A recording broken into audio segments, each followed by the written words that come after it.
सत्य साहिब दर्शकों, हम जीवन भर पूजा पाठ करते हैं, व्रत उपवास रखते हैं, तीर्थ यात्राएं भी करते हैं, लेकिन फिर भी हमारे जीवन में सुख और शांति की कमी बनी रहती है। दर्शकों, ऐसे ही एक कहानी थी हरियाणा के रहने वाले हितेंद्र जी की। हितेंद्र जी वर्षों से चली आ रही पारंपरिक भक्ति साधनाओं को किया करते थे, लेकिन फिर भी इन्हें अपने जीवन में सुख और शांति की अनुभूति नहीं हुई। लेकिन दर्शकों, हितेंद्र जी का कहना है, जब से मैंने संत रामपाल जी महाराज जी से नाम दीक्षा ली है, तब से मेरे जीवन में अद्भुत परिवर्तन आया है। अब मुझे शारीरिक सुख भी मिल गया है और मानसिक शांति भी मिल गया है। दर्शकों, हितेंद्र जी का कहना है, जो साधना मैं पहले करता था वो शास्त्र विरुद्ध थी, जिसके कारण मेरे जीवन में सुख के बजाय दुख थे।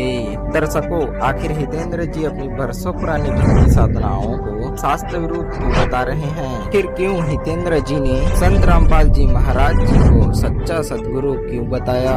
आखिर इसके पीछे की सच्चाई क्या है? आइए सुनते हैं हितेंद्र जी की कहानी उन्हीं की जुबानी। नमस्कार जी। सर क्या नाम है? सर मेरा नाम है हितेंद्र दास। कहाँ से आए हैं? सर मैं गुला चीका, तहसील गुला, जिला कैथल, हरियाणा से आया हूँ। सर संत रामपाल जी महाराज जी से कब जुड़े आप? सर मैं 8 मई 2014 को मैंने प्रथम नाम उपदेश संत रामपाल जी महाराज से लिया। सर संत रामपाल जी महाराज से नाम दीक्षा लेने से पहले आप क्या भक्ति साधना करते थे?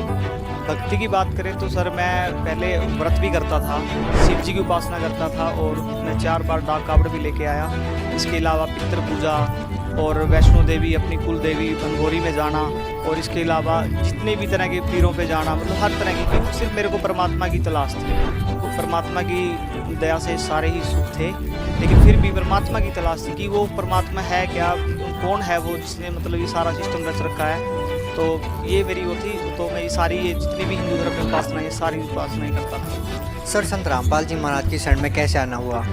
सर मेरे घर में पेंट का काम चल रहा था, तो वहाँ पे एक पेंटर आया, तो उसने मेरे को ज्ञान गंगा पुस्तक दी, और मैं अपने घर में एक टाइल थी जो मतलब उसमें शिव जी की फ़ोटो थी, वो जड़वा रहा था वहाँ पे। तो उसने मेरे को बताया कि ये आप गलत कर रहे हो, कि ये शिव जी तो काल का पुत्र है, मतलब इस तरह से उसने बातचीत करी। तो मुझे उसकी बात बिल्कुल भी अच्छी नहीं लगी, तो मैंने वो फिर भी उसके कहते कहते भी वो उसमें जड़वा ली। तो उसके बाद मैंने वो ज्ञान गंगा पुस्तक पढ़ने की कोशिश करी, लेकिन मैं वो नहीं पढ़ पाया। तो कुछ दिन पहले मेरे को पता लगा कि मेरा एक दोस्त बीमार है, तो मैं उसके पास गया, क्योंकि वो बहुत अच्छा लड़का था, वो हर तरह से धार्मिक तरीके से भी अच्छा था। तो जब मैं उसका पता लेने उसके घर उसका हालचाल पूछने गया, तो मुझे पता लगा कि वो किसी संत से जुड़ा हुआ है। तो मैंने उससे पूछा, माँ भाई तू कहाँ, तू संतों के चक्कर में पड़ गया तू? तो उसने बताया कि बस कि संत मिल गया बढ़िया। तो मैंने नाम पूछा, तो उन्होंने बताया कि संत रामपाल जी महाराज हैं और बरवाड़ा में, हिसार में हैं।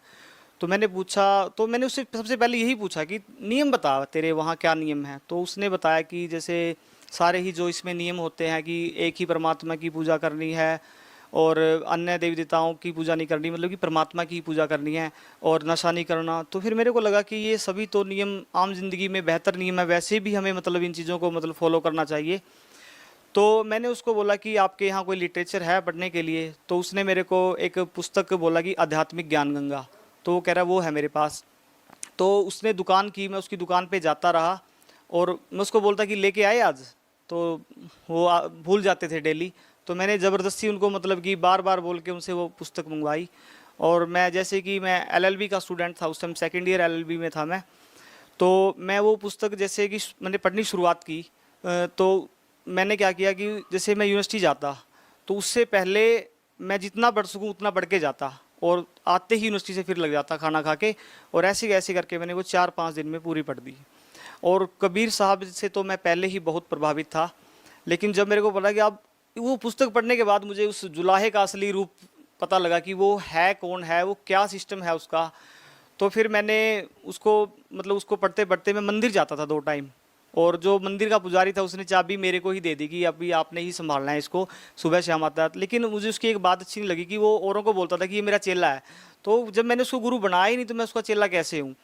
तो मैंने किसी के कहने पे एक बार उससे पूछा कि वहाँ ब्राह्मण का जो स्वभाव होता है वो तो शील स्वभाव होता है। तो मैंने बताया कि कुछ ऐसे बताते हैं कि भी ये अंधविश्वास है, ऐसे मतलब मंदिरों में नहीं जाना चाहिए। तो उसने उनको गालियाँ देनी शुरू कर दी। तो मेरे को बड़ा धक्का लगा कि यार ये ब्राह्मण है और ये गालियाँ दे रहा है, कम से कम ये बोले कि उनको नहीं पता, इतनी बात बोले। तो इस पुस्तक के पढ़ते पढ़ते मैंने मंदिर जाना छोड़ दिया। तो उसके बाद मैंने ये सारा लिटरेचर कम से कम मैंने इसमें 1 साल का समय मैंने लिया होगा कम से कम। तो सत्संग सुने, मोबाइल में भरवा लाया। इसके अलावा कबीर साहब की जो वाणी थी मैंने वो सारी पढ़ी, और मैंने नाम लेने से पहले दोबारा से नियम मंगवाए सारे, और उन नियमों को मैंने पहले ही फॉलो करना शुरू कर दिया, कम से कम भी 1-2 महीने पहले। और फिर मैंने अपने उस दोस्त को बुलाया कि मुझे नाम लेना है, तो वो समय नहीं निकाल पा रहा था, तो उसने मेरे लिए फिर समय निकाला। मैंने अपने पिताजी से बात की कि मैं नाम लेना चाहता हूँ। तो जैसे एक तो खुश होते हैं, लेकिन पिताजी थोड़े परेशान हुए कि ये नाम लेने की बात कर रहा है।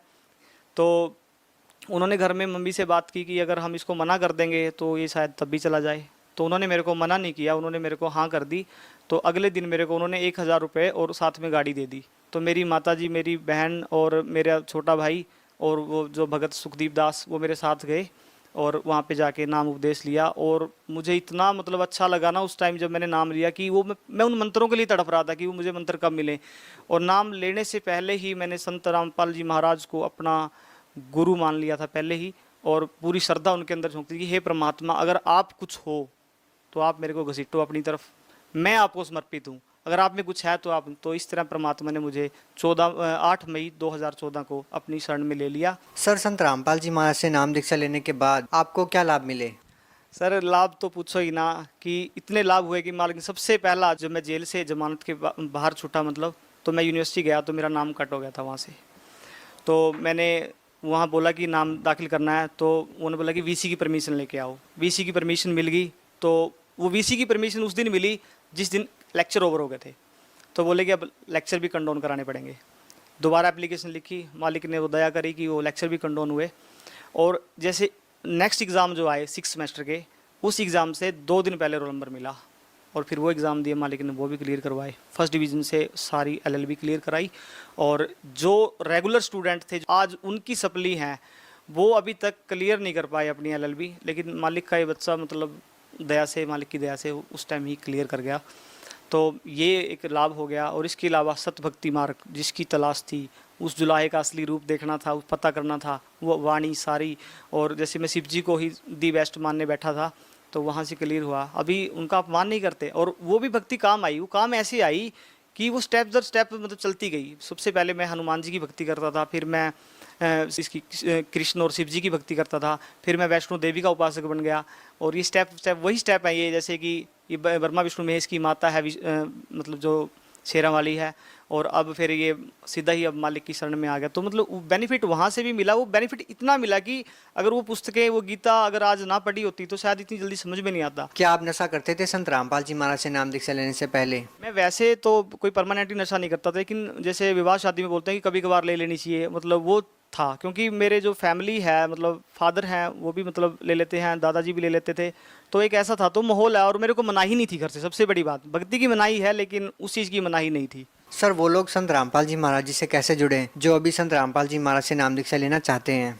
अभी सत्संग आता है चैनल के ऊपर, उसके ऊपर नंबर दिए हुए हैं। वो ज्ञान गंगा पुस्तक मंगवानी है, उसका भी सारा वो दिया है, वहाँ पे कांटेक्ट करें और जाएं शरण में। भगत समाज को क्या संदेश देना चाहेंगे? देखो, संदेश देने की मेरी औकात नहीं, लेकिन मालिक का जो संदेश है मैं वो बताता हूँ कि आइए अपना, मतलब पहले तो अपने ग्रंथों को वो करें, और संत रामपाल जी के महाराज जी की सत्संग सुने आप, वहाँ से क्लियर करें अपने आप को, और उसके बाद आप नाम उपदेश ले, भक्ति करें। और जो बुराइयाँ छोड़ने वाली वैसे भी हैं, तो आप आएंगे तभी पता लगेगा, बिना आए पता नहीं लगेगा। और जब तक सुनेंगे नहीं तब तक भी नहीं पता नहीं लगेगा। तो ये मैं तो यही प्रार्थना करता हूँ कि आप पहले तो सुने, क्योंकि जब तक ज्ञान नहीं होगा तब तक भक्ति भी नहीं कर सकते। इसलिए कि ज्ञान प्राप्त करें यहाँ से और भक्ति करें। जी, धन्यवाद। धन्यवाद।